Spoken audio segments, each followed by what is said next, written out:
Innal hamdalillah nahmaduhu wa nasta'inuhu wa nastaghfiruh wa na'udzu billahi min syururi anfusina min sayyiati a'malina. Man yahdihillahu fala mudilla lahu wa man yudlil fala hadiyalah. Asyhadu an la ilaha illallah wahdahu la syarikalah wa asyhadu anna Muhammadan abduhu wa rasuluhu alladzi la nabiyya wa la rasula ba'dah. Sallallahu wasallam alaihi wa ala alihi wa sahbihi wa man tabi'ahum bi ihsan, amma ba'd.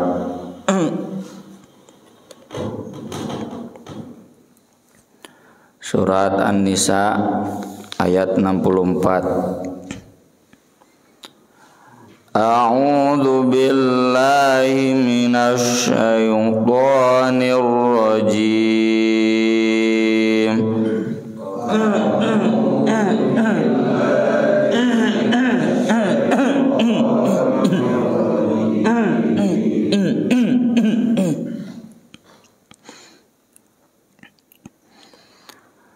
Wa ma arsalna mir rasulin illa liyuta'a bi idznillah.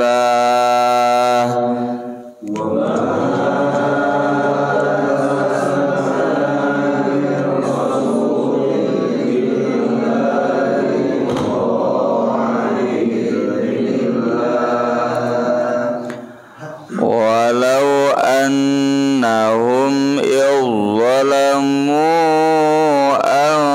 anfusahum ja'uka fastaghfirullah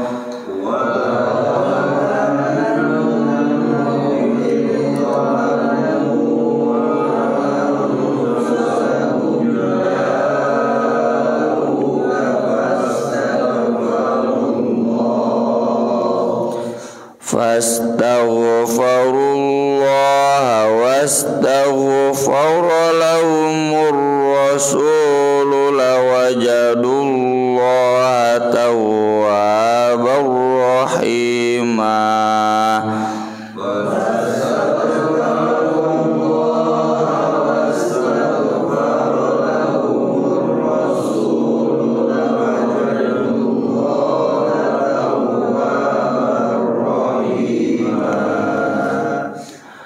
Fala wa rabbika la yu'minuna hatta yuhakkimuka fima shajara bainahum.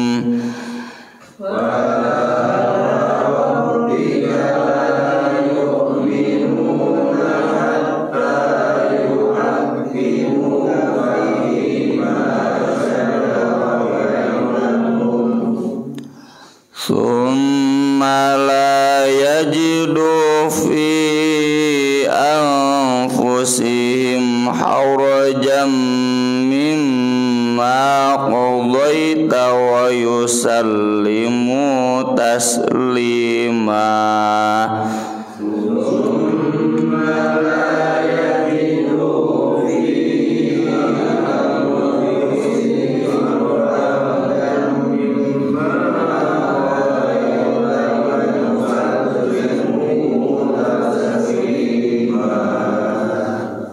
Mangawihan di ayat 64 J23. Wa ma arsalna mir rasulin illa liyuta'a bi idznillah walau annahum izzalamu anfusahum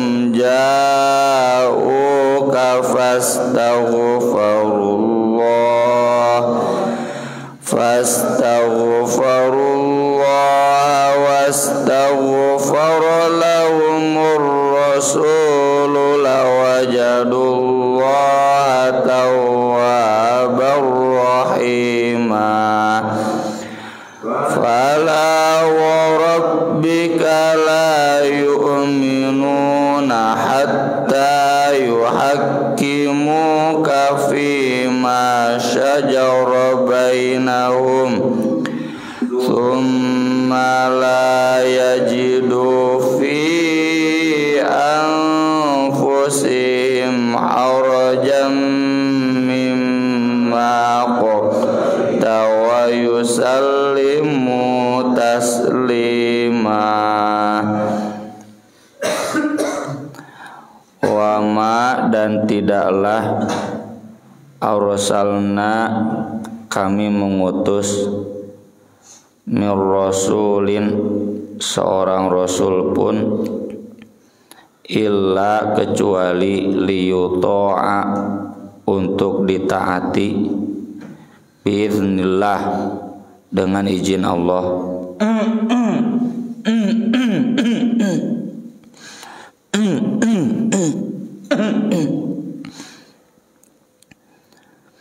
Termasuk Rasul Nabi Muhammad Sallallahu Alaihi Wasallam, beliau diutus itu untuk ditaati. Berarti hadis-hadis sunnah-sunnah yang beliau sampaikan itu wajib ditaati. Dalam konteks hukum wajib dirujuk sebagai hukum. Walau dan seandainya annahum sungguh mereka yadzalamu ketika mereka menzalimi anfusahum diri-diri mereka sendiri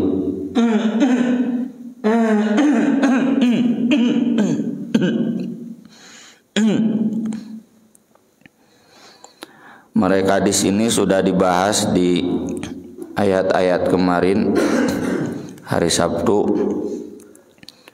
Pertama, mereka orang-orang munafik yang mengaku iman kepada Allah, kepada kitab, tapi tidak mau berhukum dengan hukum Allah dan kitab. Yang kedua adalah orang-orang Islam, bukan orang munafik, orang Islam, tapi yang belum paham, yang masih belum ngerti bahwa mereka harus merujuk hukum itu kepada hukum Allah dan Rasulnya. Kalau di kita, itulah mereka yang hari ini ada di partai-partai non-Islam. Mereka bikin partai non-Islam itu karena didasari sebuah kesadaran bahwa hukum Islam tidak wajib ditegakkan. Tong nyebut kafirnya tengah lalarti we tong disebutkanlah partai naon nama. Tapi kalau yang partai Islam itu didasari sebuah kesadaran bahwa hukum Islam harus ditegakkan, makanya tidak malu untuk berasaskan asas Islam.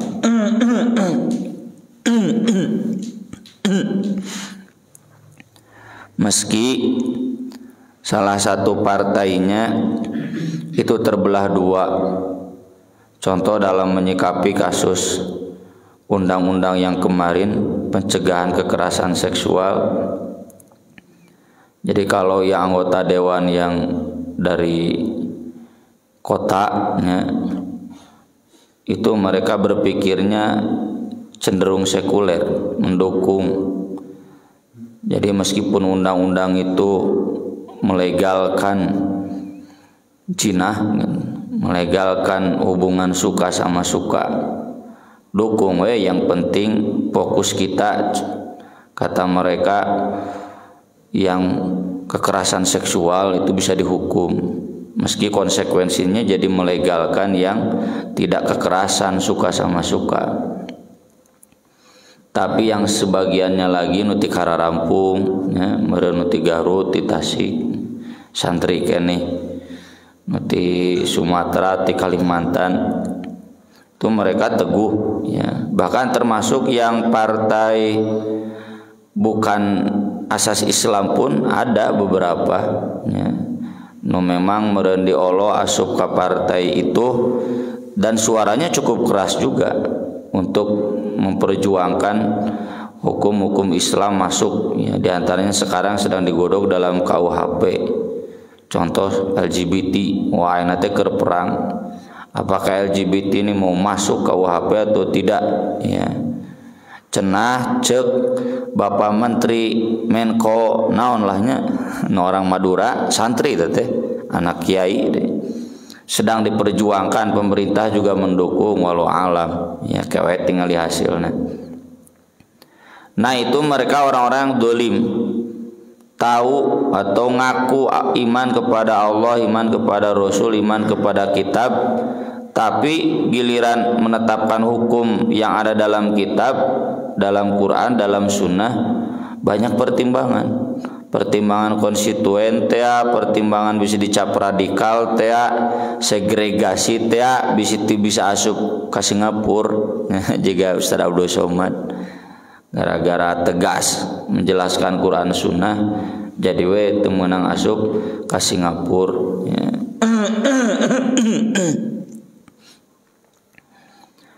Nah seandainya mereka orang-orang dolim itu tentunya sadar mereka sudah dolim, tapi dah disadarkan gitu, sadar-sadarnya karena ilmunya sudah rusak, confusion ya.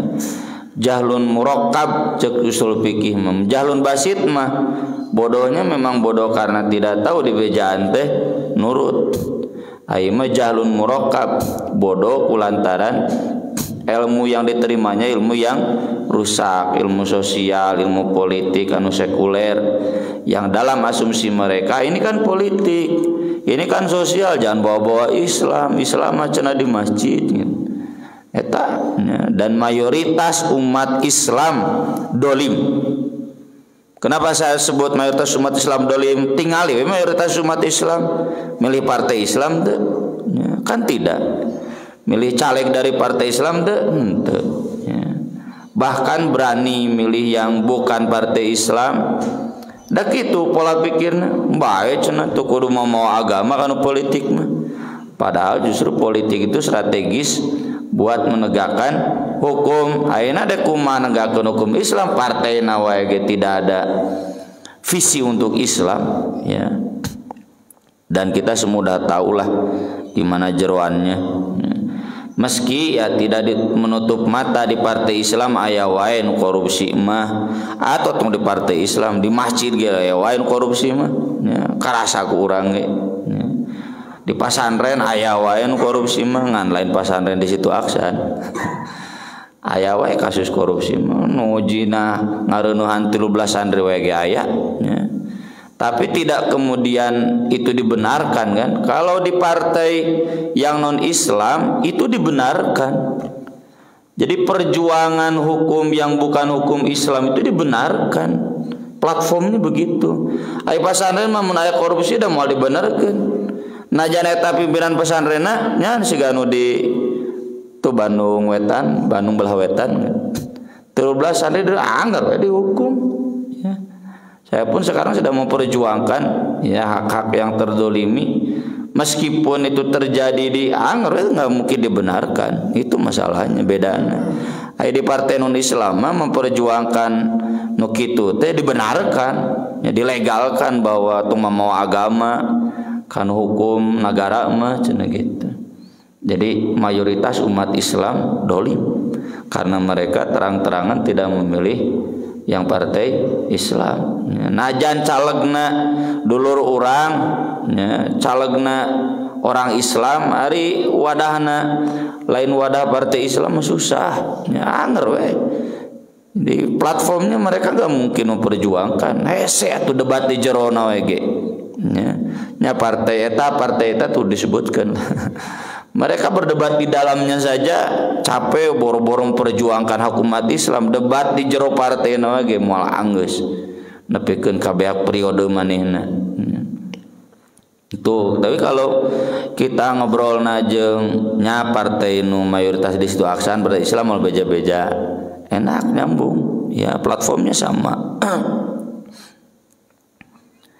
Jadi seandainya saja mereka ketika mendolimi diri mereka sendiri, jauh kak mereka kemudian datang kepadamu Nabi SAW, fastaghfarullah, mereka istighfar kepada Allah, Ini gara-gara tengah rasa dosa jadi kurang istighfar.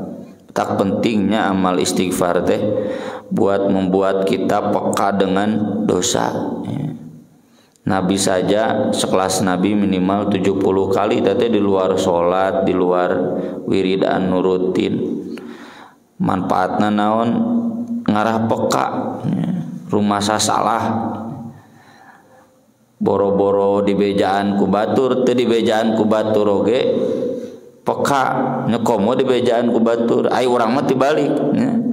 Boro-boro eling sorangan dibejaan ku batur oge teu narima. Tong jauh-jauh dibejaan ku pamajikan we kasarna, dibejaan ku istri salah da teu narima. Gara-gara naon? Gara-gara kurang istighfar. Wastaghfaro dan mengistighfarkan lahum untuk mereka ar-rasul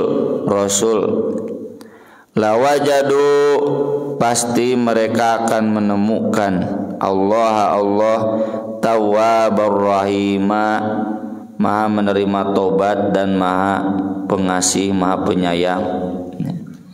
Ini jadi harus disadari itu sebuah kedoliman.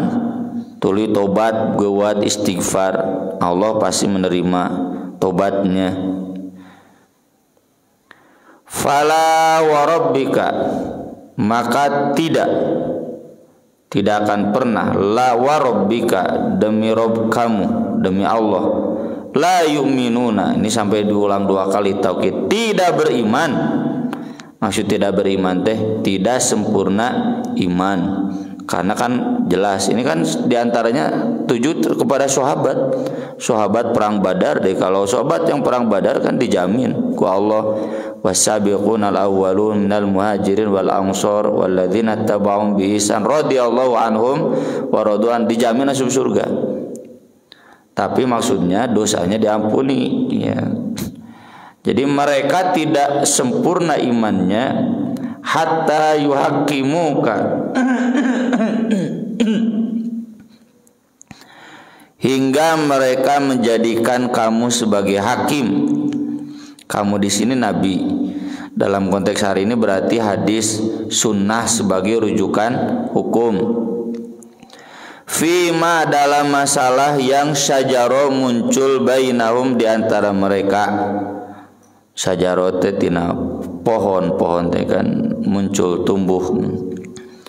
Summa kemudian la yajidu, mereka tidak merasakan fi anfusihim, dalam diri mereka harajan, keberatan, mimma qadaita, dari apa yang kamu putuskan.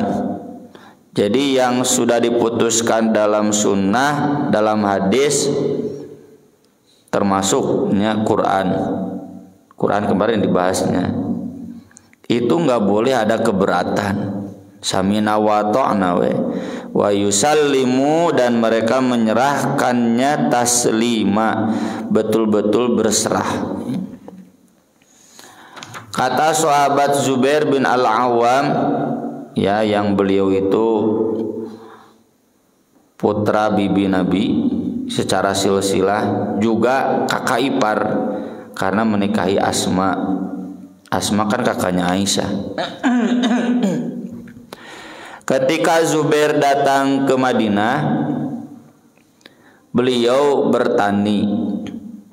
Lahan pertaniannya ada di atas, di tonggo.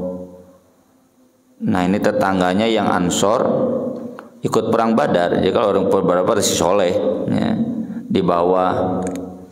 Jadi air yang mengalir ke ladang tetangganya yang Ansor itu orang Madinah kapegat ke Zubair ya, yang lebih atas. Protes, teteh cai teh menang saya, ngeunah we gitu banyak. Ngeunah we cenah didinya ngilu tuluy dialirkan baru ke kebun dia. Di lembur mah juga balong merenya kan balong gitu pak bagi-bagi. Maka kata Zubair, ayo cenah kita laporkan ke Rasul, kita minta Rasul memutuskan harus gimana. apakah Jubair kudu nyin jalur cai di sorangan gitu. Ternyata Rasul sallallahu alaihi wasallam memutuskan, iski ya Zubair thumma bisil ma thumma arsilil ma ila jarik. Enggak apa-apa, silakan ya, ikuti aja jalur air itu, kemudian nanti karena mual ditampung ku Zubair, alirkan ke kebun tetangga kamu. Itu orang Ansor teh protes, ya Rasulullah, an kana ibnu ammatik cenah gitu. Kenapa begitu? Apakah karena Jubair anak bibi kamu cenah gitu.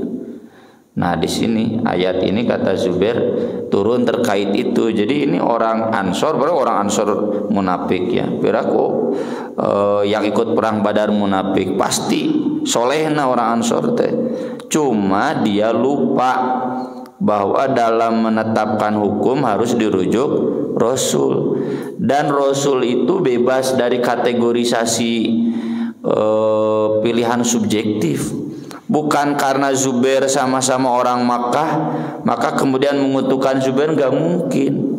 Rasul itu wahyu ya, maka semua yang diputuskan Rasul harus yusallimu taslima, nggak boleh ada harajan. Nah, ini orang Ansor ini sudah zalim, dan kemudian orang Ansor ini sesudah turun ayat ini taslim, menerima ya, dan ini jadi hukum urusan cai teh kitu gitunya, baik di balong konteksnya, di kolam atau di ladang sawah ya nggak apa-apa, itu udah marugi atunya. Sugan kemudian caina jadi berkurang kan tidak sama mengalir.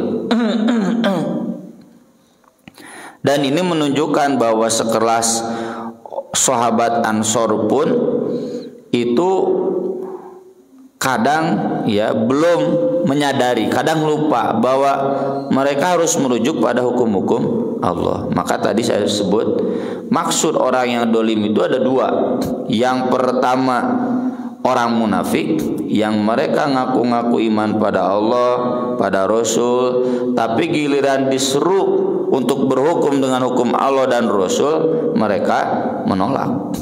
Yang kedua adalah orang Islam yang tadi yang belum sadar.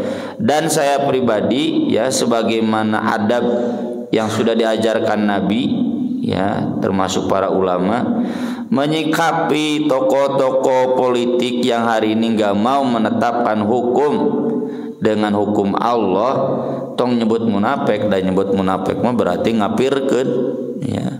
Anggap saja mereka sama dengan orang Ansor tadi, orang Islam tapi belum sadar. Nah, jangan sadar teh gara-gara ilmu anu ruksak. Tetep kita kan nggak boleh mengkafirkan seorang mukmin. Faktanya kan anggota-anggota dewan itu aya nu dulur urang merenya nu memang kita tahu Islamnya, nggak mungkin kafir.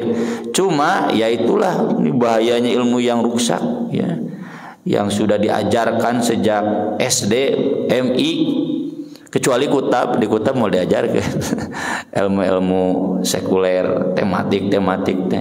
Nah, jadi sejak kecil sudah dicekoki. Ya, saya pun dulu dicekoki, non banknya, kau pawai dia bank, dicarekan ku si bapak, nah naonan, saya mau promosikan bank riba. Dari diberi seragam, nyata apa? Karena di bawah alam sadar guruna, oke? Najan guruna ditarari kita ternyadar deh, gitu. Itulah masifnya pendidikan sekuler. Jadi lewat kurikulum, lewat bacaan, komo guru negeri nggak bisa mengelak. Jangankan guru negeri, guru yang bukan negeri juga kadang nggak bisa mengelak. Dan kayak kalau dina ujian, pada ujian geus kumaha urang, ya, geus di UN. Nah itu, ini bahayanya. Hal lainnya, ini catatan tambahan juga, hati-hati jangan sampai kita memvonis yang berlebihan. Ini yang Nabi peringatkan. Kata Nabi, hati-hati nanti datang suatu zaman seseorang duduk di atas singgasananya ala arikati.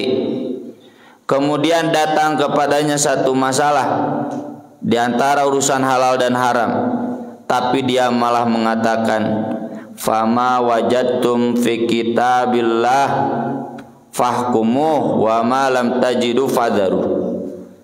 Pokoknya kalau ada dalam Al-Qur'an ikuti, kalau tidak ada abaikan. Kata Nabi, ala la yahillu alaikum kullu dhi nabin minas siba' wa kullu dhi makhlabin minat thair, ala la yahillu alaikum lahmu lain khinsir ya, keledai ya, lahmul himaril insi ya. Kata Nabi, ingat, tidak halal teh haram hewan buas yang bertaring, anjing dan ajan. Oh dina Quran anjing, oh dina Quran lagi babi kan, itu hewan buas jelas haram. Termasuk burung-burung yang kukunya kuku narangguas, ini narangguas teh berkuku tajam, kataman safari lah ayah. Jadi pentas burung-burung yang berkuku tajam nya elang saja sabangsana. Termasuk daging keledai yang jinak, kata Nabi haram. Jadi Nabi mengingatkan dalam hukum halal dan haram jangan terbatas dengan Quran saja, ikuti juga hadis Nabi. Jangan dipertentangkan, kan ini cenah bertentangan dengan ayat Al-Quran. Mikir pak, piraku Nabi ngelawan Quran, urang wae gitu wani, masa Nabi melawan Quran? Maka dari itu termasuk kita perhatikan ya hadis-hadis tentang badal saum, badal haji, sahih Bukhari Muslim, jeung diriwayatkeun ku para ulama dan diamalkan. Ya, diamalkan teh apa? Iya, kalau memang konteksnya ini orang tuanya sudah punya ONH, cuma geus teu kuat, geus teu meunang dilewati 65 mah panayeuna, badalkan oleh anaknya. Nu teu meunang teh bapak hayang haji nganbung ninggalkeun pasar, mi hape lah cenah gitu. Nah eta teu meunang dalilna. Jadi komersialisasi satu orang ngahajikeun 15, wah atuh teh dagang haji. Manehna menang duit ti ditu ti dieu ya. Atau ada modusnya geus datang di ditu, udah cenah ibu mah di hotel we. Ya suka abdi hajina mah gitu. Cek pembimbingna teh di hotel we cicing. Da apalna menang dibadalkeun. Nah eta mah komersialisasi hadis gitu.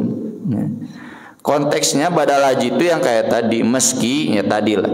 Kalau ada di kita ulama yang tetap menolak hadis sahih itu ya, mun bahasa Ustaz Usman rahimahullah, munnya ieu teh hadis teh dhaif, teu bisa dipake da moal diriwayatkeun ku Bukhari Muslim.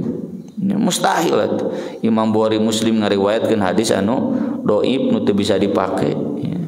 Jadi bisa, cuma begitu konteksnya, termasuk badal saum dan lain-lain sebagainya ya.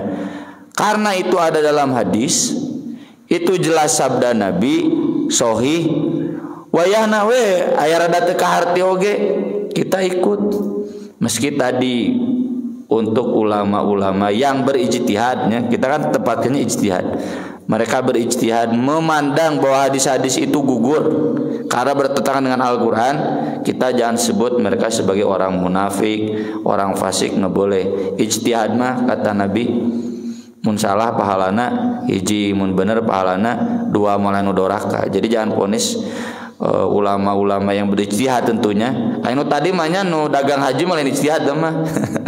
Eta mah komersialisasi hadis, terkasih ijtihad. Ini mah yang berijtihad, meneliti dan menyimpulkan, oh ini nggak bisa dipakai karena bertentangan Quran, ya kita hargai.